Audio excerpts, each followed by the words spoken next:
Hey there. Welcome to Millennium-Milestone Presents, a site dedicated to storytelling in books, movies, video games, and other exciting genres, where I found a solution to the housing crisis for illegal immigrants. I don't understand what this is all about. Oh, this is all the immigration. They're gonna move into your house. They are not. What do you mean? You just said you wanted to support everyone, though. Okay, that I don't. No, they're Guys, not we violent. got a They're new not house. violent. They're good. They're Oh no, like, hop it! Just like you guys did before. Thank you very much. Can they stay for dinner? Wait. Well, that went about as well as you can expect from a Supergirl movie.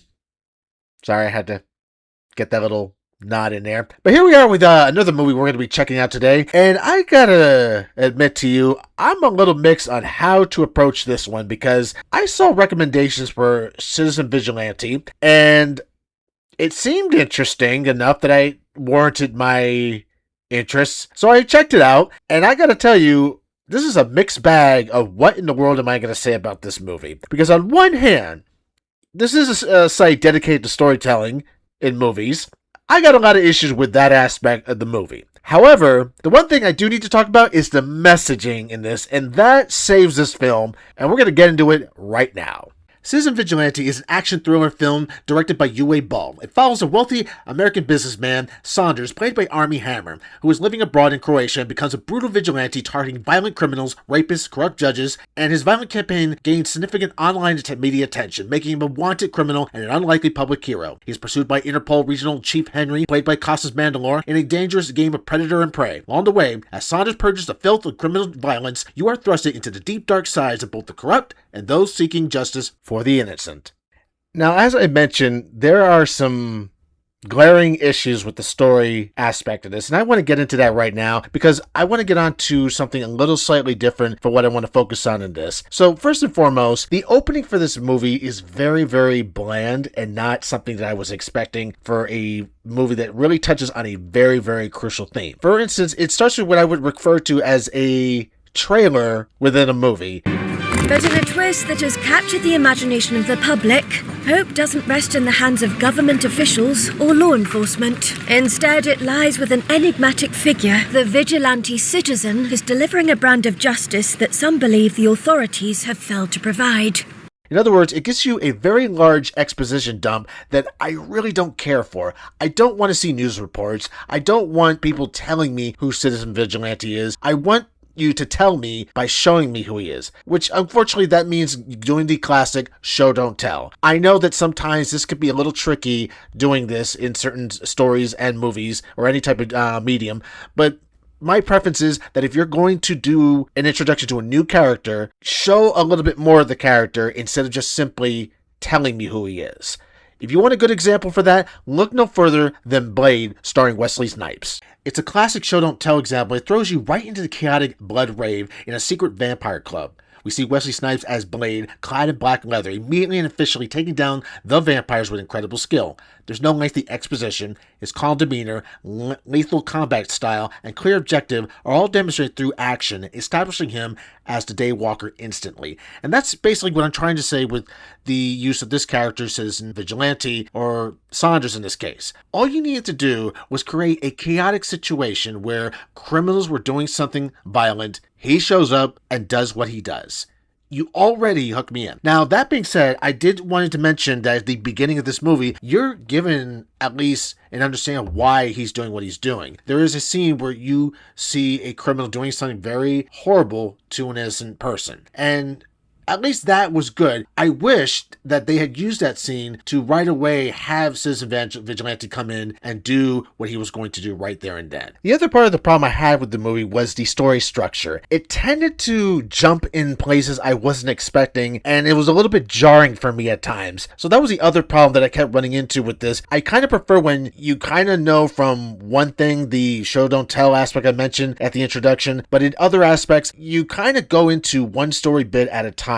In this one, you kind of jump all over the place from one segment of the story to another. I don't know if it was budget restraints that caused this, or maybe the editing was more so the problem here, but it just seemed like we were jumping from one story bit to another back and forth way too quickly in this, and it just was a little bit jarring for me. And then maybe the only other thing that I would have to mention, and I'm going to touch on this from a whole different angle, so bear with me a little bit. The violence in this is incredibly brutal. Like, it is beyond brutal. It makes The Furious look like a PG movie, which I reviewed on this channel. Go ahead and check that out if you have a chance. But here, it's a lot of blood splattering, a lot of brutal murder that happens in this movie that's maybe more graphic than necessary. However, we got more to say about that. So those are my negative things to say about the movie for the most part. They're generic in general, but they are ones that kind of bother me as someone that wants to be entertained. However, there is something here that is interesting and positive to say about Citizen Vigilante I need to mention here, and that's the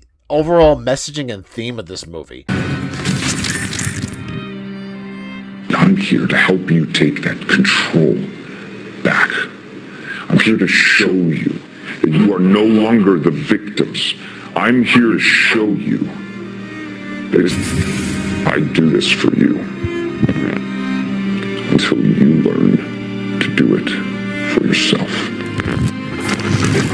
This touches on probably one of the most relevant themes of any country, whether it's the United States, Europe, and beyond, and that's illegal immigration. There has been violence going on in many different parts of the world because of migrants coming in that are undocumented, and not only that, but perhaps committing crimes that they should not be making in our country here. And Citizen Vigilante really does not shy away from the good, bad, and the ugly here. One of the things that I noticed right at the beginning is when the character mentions not just Obama, Biden, or Clinton, he even mentions Trump in all this, and I was a little bit confused by his statement there, but then I realized that this isn't about a proper story structure here. This is actually a sort of pseudo-docu movie, so to speak, that's trying to talk to you unequivocally that this is a serious problem going on in the world that needs to be addressed. And it's not telling you to go out and do what this character is doing. In fact, it's doing all this